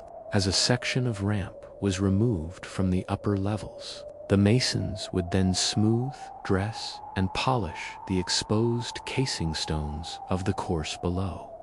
This would ensure a continuous, unbroken, and perfectly finished surface from the apex down to the base. This method avoids marring already polished surfaces during subsequent construction. Simultaneous laying. Another possibility is that the casing stones were laid and finished concurrently with the core, working their way up. However, the top-down polishing method seems more practical for achieving the ultimate, unblemished finish. Mortar. The casing stones were laid with an extremely thin layer of fine white gypsum mortar. This was not for structural adhesion, but primarily as a lubricant to allow for minute adjustments during placement, and to act as a sealant, preventing water from penetrating between the joints. The exactness of the fit is so remarkable that in many places, a knife blade cannot be inserted between the stones. Working on the pyramid face. As the pyramid rose, the working conditions for the masons on the outer casing became increasingly hazardous. They would have worked on narrow ledges or temporary platforms attached to the rising structure, often hundreds of feet in the air. The glare from the white limestone under the intense Egyptian sun would have been blinding. Tools would have included mallets, chisels, abrasive stones, and water for polishing. The sound of their work would have been the meticulous tapping and grinding, a counterpoint to the heavier sounds of the core construction. The apex, the pyramidion, the culmination of all construction efforts, was the placement of the pyramidion, or capstone. This was the most sacred and symbolically charged element of the entire structure. Material and design. The pyramidion for the Great Pyramid has never been found, but surviving examples from smaller pyramids indicate they were typically made of fine, hard stone such as granite, basalt, or limestone. Crucially, pyramidions were often covered in gold or electrum, making them gleam brilliantly at the very summit of the pyramid. This radiant capstone would have caught the first rays of the rising sun and the last rays of the setting sun, transforming the pyramid into a colossal, radiant beacon, symbolizing the pharaoh's connection to the sun god Ra. Its polished, reflective surface was designed to capture light and project it outwards, a powerful symbol of divine presence. Lifting and placement. The pyramidion, while smaller than the largest base blocks, was still a substantial object, likely weighing several tons. Its placement required the construction of a specialized, temporary upper ramp or scaffolding structure, specifically for the final few meters of the pyramid. This could have been a very steep, short ramp, or a system of levers and temporary platforms built around the final courses. The pyramidion would have been carefully hauled or lifted to the very apex. Its installation would have been the pinnacle of the entire construction project, likely performed with immense precision and under solemn ritual. Symbolic significance. The pyramidion represented the climax of the pharaoh's ascent to the heavens, the point where earthly and divine realms met. It embodied the concept of the primordial mound from which creation emerged, connecting the pyramid directly to the origins of the cosmos. Its golden or electrum sheathing explicitly linked the pharaoh with the sun god Ra, signifying his eternal journey with the solar bark across the heavens. Removing the ramps and final touches once the casing stones were complete and polished, and the pyramidion placed, the massive, decades-long construction site. Dismantling the ramps. This was a huge undertaking in itself. If external ramps were used, they would be systematically dismantled, likely in sections. With the materials being removed from the plateau, this process would have involved thousands of workers shoveling and carrying away the debris. For an internal ramp, the notches at the corners would have been filled with casing stones applied from the outside, sealing the internal ramp system within the pyramid's core, transforming it from a construction passage into an internal architectural feature. Site clearing. The entire Giza plateau surrounding the pyramid would be cleared of all construction debris, temporary barracks, workshops, and refuse.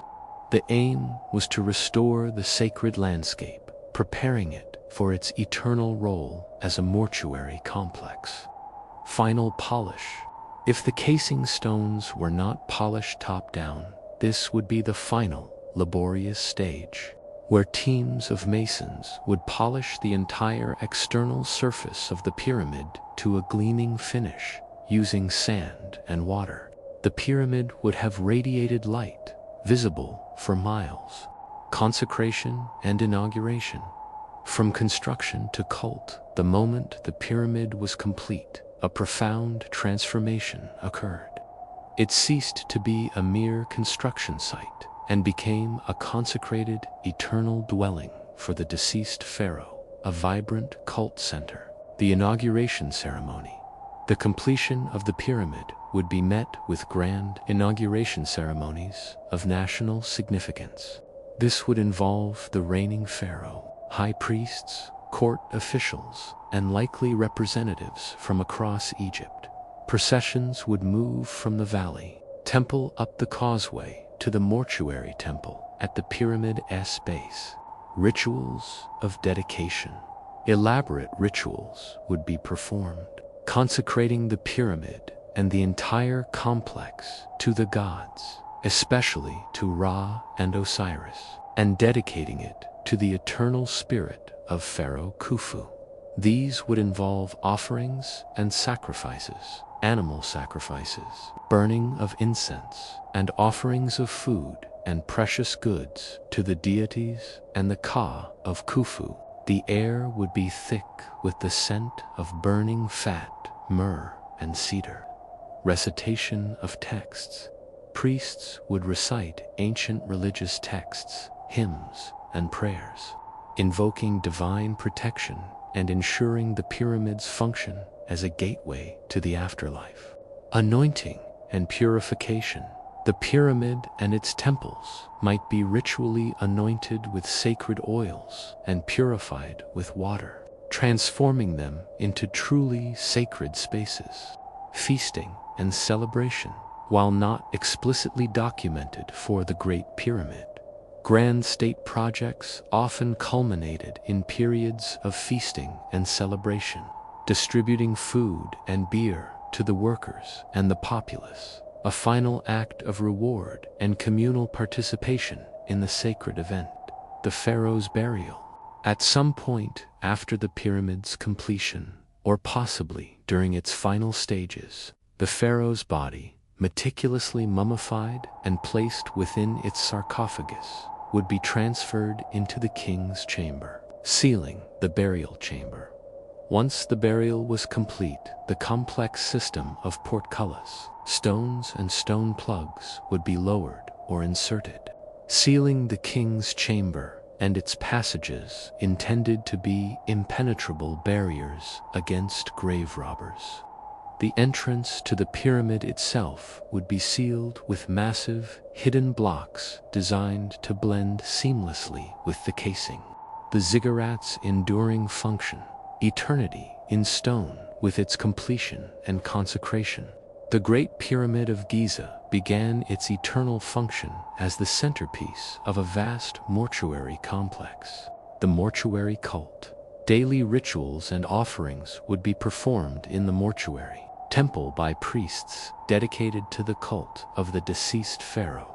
This ensured the pharaoh's continued sustenance in the afterlife and his ability to intercede on behalf of Egypt. The causeway leading from the valley temple to the mortuary temple provided a processional route for these ceremonies, symbol of power and continuity. Even after the pharaoh's death, the pyramid remained a potent symbol of royal power, divine legitimacy, and the continuity of the Egyptian state. It was a visible reminder of the pharaoh's ability to command resources and achieve the seemingly impossible. It served as a reference point for generations of Egyptians, a constant link to their illustrious past and their enduring cosmic order. Vulnerability and decline, despite all the meticulous efforts to secure it. The Great Pyramid, like almost all ancient Egyptian tombs, was eventually breached by tomb robbers. The precise date is unknown, but it likely occurred centuries after its construction, as later accounts suggest it had already been plundered. Over millennia, the pristine Tura limestone casing stones were gradually stripped away, first by tomb robbers seeking easy access, and later for reuse in other construction projects. Only a small portion of the original casing remains at the very base of the pyramid. The completion of the Great Pyramid was not merely the end of a construction project. It was the birth of an eternal monument. From the initial spark of divine inspiration to the final gleaming capstone, every action, every stone, every laborer was part of a profound collective act of devotion. It stands today, stripped of its outer glory, but still retaining its majestic form, a silent, enduring testament to the ambition, ingenuity, and profound spiritual convictions of ancient Egypt. Our final part will explore the enduring legacy of this impossible wonder, the theories that continue to swirl around its construction, and the timeless mystery it continues to embody. We have, in the preceding segments of our immersive journey, peeled back the layers of time to reveal the cosmic vision, the national mobilization, the quarrying feats, the ingenious lifting, and the sacred finishing touches that brought the Great Pyramid of Giza to its awe-inspiring completion. We have witnessed it rise from the desert floor, a radiant beacon of pharaonic power and divine aspiration. But the story of the Great Pyramid does not end with its consecration. For millennia, it has stood as more than just a tomb. It is a living legacy, a symbol of unparalleled human achievement, and a perpetual source of fascination and unanswered questions. This final part of our series Beyond the Stone explores the pyramids' enduring impact on ancient Egypt and subsequent civilizations, delves into the myriad modern theories, attempting to crack its construction code, and ultimately confronts the timeless mystery that continues to draw humanity to its immense silent presence. The Great Pyramids' enduring legacy in ancient Egypt. The Great Pyramid, conceived and executed under Pharaoh Khufu, was not just the pinnacle of Old Kingdom architecture. It profoundly shaped the trajectory of ancient Egyptian civilization for centuries, becoming an archetype of monumental power and spiritual purpose, a benchmark of achievement. The sheer scale and precision of Khufu's pyramid set an almost unattainable benchmark for all subsequent pharaohs. While many tried, none ever surpassed its dimensions or its engineering sophistication. Later pyramids, though still impressive, often show a decline in construction quality, sometimes due to economic constraints, political instability, or a shift in religious emphasis. This makes Khufu's pyramid a unique peak in Egyptian architectural history. It solidified the tradition of pyramid building as the quintessential royal tomb, a practice that continued for over 1,000 years, albeit with varying designs and scales. Every pharaoh wished to emulate, even if they could not surpass, the grandeur of Giza, symbol of royal power and centralized authority. The very existence of the Great Pyramid was a perpetual, tangible reminder of the absolute power and divine authority of the pharaoh. Only a king with unquestioned control over vast resources, immense manpower, and a highly efficient bureaucracy could command such a project. It served as a powerful propaganda tool, visible for miles, broadcasting the pharaoh's unchallenged supremacy and his ability to harness the nation's energy for a singular divine purpose. It demonstrated the incredible effectiveness of the Old Kingdom's centralized government and administrative system, from the vizier down to the local district governors who supplied the labor. The pyramid was a direct product of this highly organized state. Influence on Egyptian religious beliefs. The pyramid deepened the association between the pharaoh, the sun god Ra, and the cosmic order. Its pointed shape, culminating in the gilded pyramidion, directly symbolized the sun's rays and the primordial mound, constantly reinforcing the king's role in maintaining Mat and guiding the sun's eternal journey. The elaborate mortuary cult developed around the pyramid ensured the pharaoh's eternal sustenance and continued divine influence, solidifying the belief in a complex afterlife and the critical role of ancestor worship for the well-being of the living. For centuries, priests performed daily rituals in the mortuary temple, ensuring that Khufu's Ka and Ba remained vibrant and active. Economic and social impact.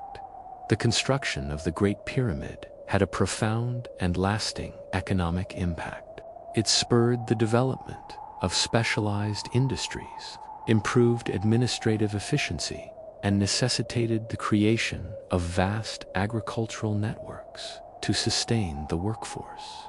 The Pyramid City, or workers' village, that developed around Giza became a major economic hub, fostering new forms of labor organization and social stratification. It essentially functioned as a state-run enterprise on an unprecedented scale. The legacy of the management of these resources and labor forces permeated Egyptian society and governance, a focus of national identity. The Great Pyramid, along with its two companions at Giza, became a central emblem of Egyptian identity. It was a source of immense national pride, a symbol of their unique civilization and their profound connection to the divine. This sense of shared achievement and common purpose would have resonated through generations. History of exploration and its transformation. The Great Pyramid has always been a subject of intense fascination. From ancient times to the modern era, its history of exploration is a story of wonder, desecration, scholarly pursuit, and technological innovation. Ancient admiration and early plundering. Even in antiquity, the Great Pyramid was considered a marvel.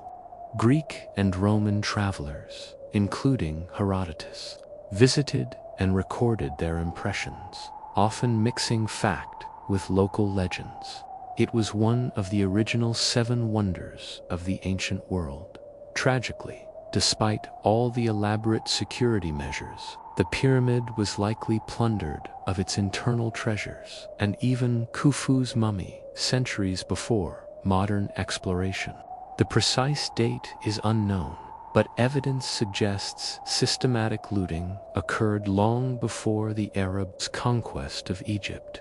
The very design of its complex passages and false chambers attests to the builders' desperate attempts to deter robbers, attempts that ultimately failed. During the Arab conquest and later, in the medieval period, the pyramid served as a quarry for building materials for Cairo, contributing to the stripping of its precious Tura limestone casing. The Arab era and forced entry. In the 9th century CE, the Caliph Al-Mamun, driven by curiosity and perhaps the lure of hidden treasures, famously ordered his workmen to force an entry into the Great Pyramid. They tunneled directly into the structure for months, eventually encountering one of the original passages.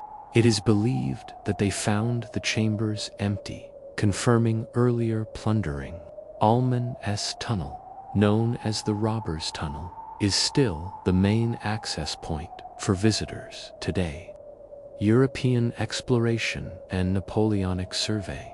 From the Renaissance onwards, European travelers, adventurers, and scholars began to visit Egypt, publishing their accounts. However, serious scientific exploration began with Napoleon Bonaparte's expedition to Egypt in 1798 to 1801. Napoleon brought with him a corps of scholars, artists, and scientists who meticulously surveyed the Giza pyramids, producing the monumental description. This was the first systematic, scientific documentation of the pyramids and other Egyptian monuments, laying the foundation for modern Egyptology. 19th and 20th century Egyptology. The 19th century saw a flurry of exploration, often by tomb robbers, adventurers, and early archaeologists, some more destructive than others. Figures like Giovanni Belzoni and Howard Vyse made significant discoveries, but also caused considerable damage. His meticulous measurements of the Great Pyramid and the surrounding complex remain foundational to our understanding of its precision and construction. He meticulously documented every detail, establishing a standard for archaeological work. Throughout the 20th century, systematic archaeological excavations around the Giza Plateau, particularly by Dr. Zahi Hawass and Dr. Mark Lehner, have revolutionized our understanding. Lehner's work at the lost city of the pyramid builders has been particularly groundbreaking, revealing the vast infrastructure that supported the workforce, including bakeries, breweries, barracks, and slaughterhouses, providing unprecedented insights into the daily lives of the builders. Modern technology and future exploration. The 21st century has seen the application of advanced technologies to muon radiography. This technique uses cosmic ray muons to detect density variations within the pyramid.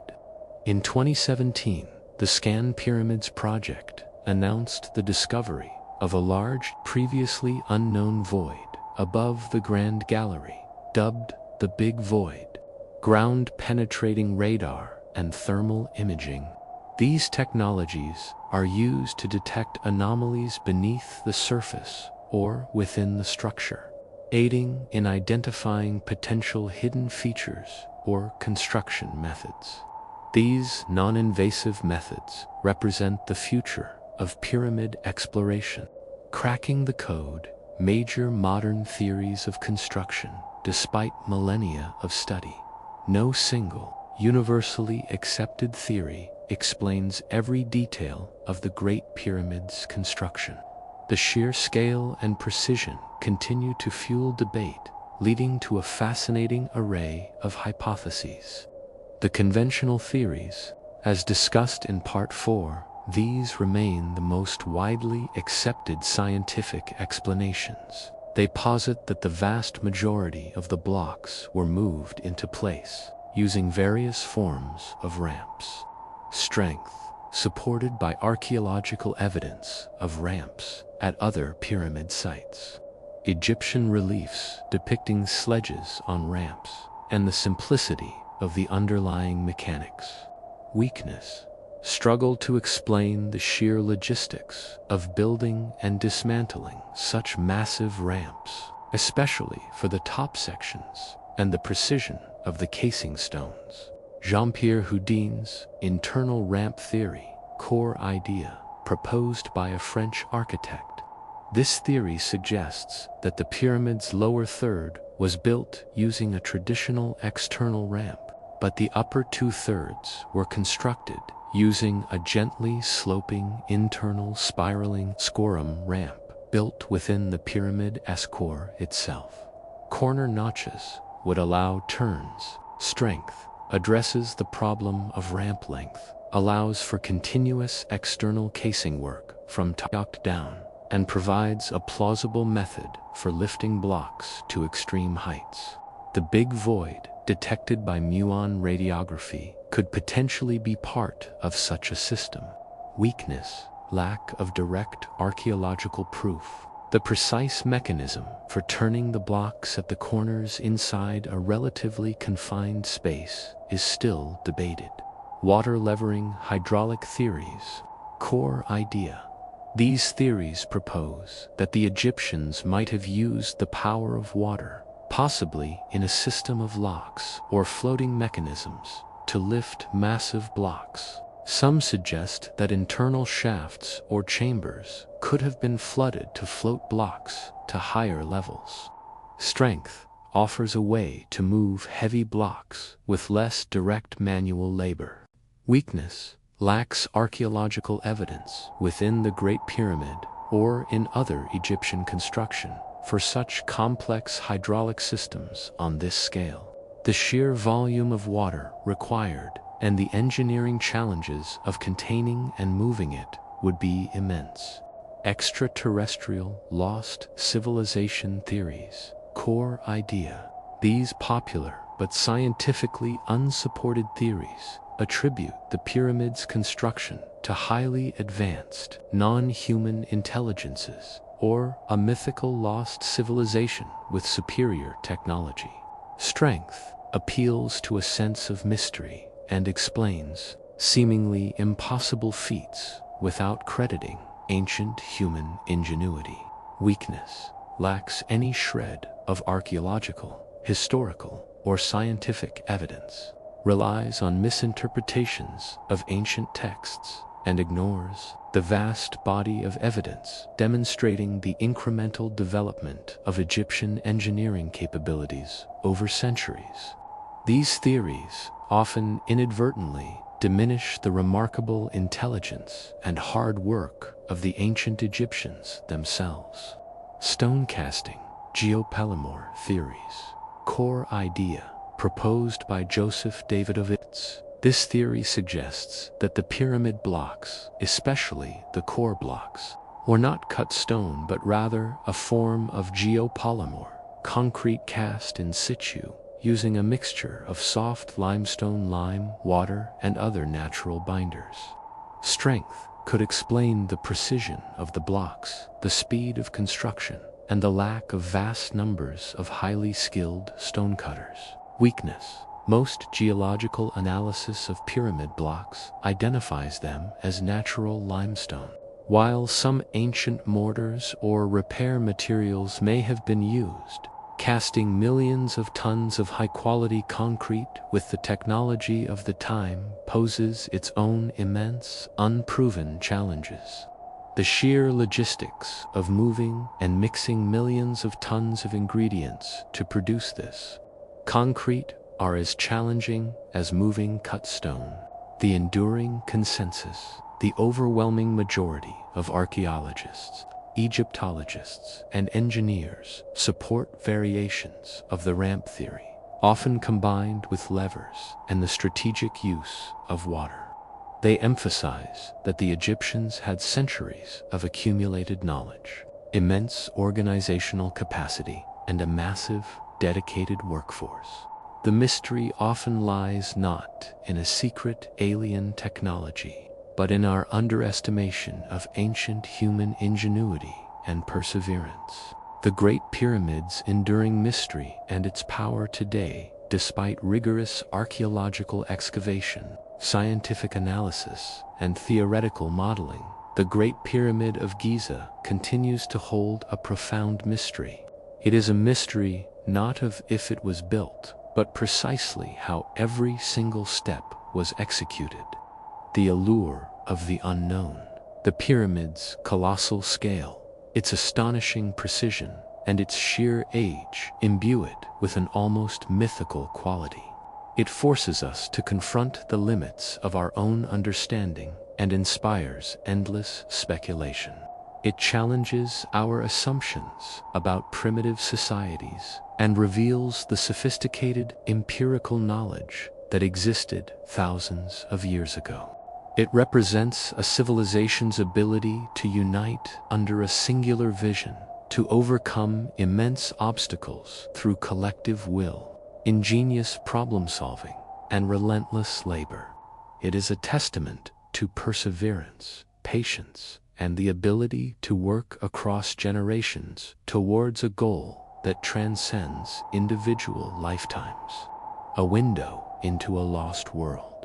The pyramid continues to be a magnet for research, pushing the boundaries of archaeology and engineering, deepens our understanding of the Old Kingdom, revealing more about their society, their beliefs, their daily lives, and their extraordinary capabilities. It allows us to connect directly with the minds and hands of people who lived thousands of years ago, feeling the immense weight of their beliefs and their monumental achievements. Its place in global consciousness. The Great Pyramid is instantly recognizable across the globe, a universal symbol of ancient civilization, mystery, and enduring power. It continues to inspire awe, wonder, and pilgrimage, drawing millions of visitors who come to stand in its shadow and ponder its secrets. It has influenced architecture, art, literature, and popular culture throughout history. New discoveries, advanced technologies, and evolving interpretations will continue to refine our knowledge. But perhaps the true secret of the Great Pyramid is not a hidden technology, but rather the awe-inspiring realization of what human beings, united by purpose and propelled by belief, are truly capable of achieving. It stands as a silent, eternal monument to the triumph of the human spirit over the impossible. A stone mountain built for a divine king whose legacy continues to resonate across the millennia. And so, our ambitious expedition to understand what it was really like to build the Pharaoh's stone mountain comes to its awe-inspiring conclusion. We hope this journey has illuminated the staggering scale, the profound spiritual underpinnings, the ingenious engineering, and the immense human effort behind one of history's greatest wonders. For more deep dives into the mysteries of our past, remember to follow our channel and subscribe to History for the Tired on YouTube, where history comes to life, one epic story at a time.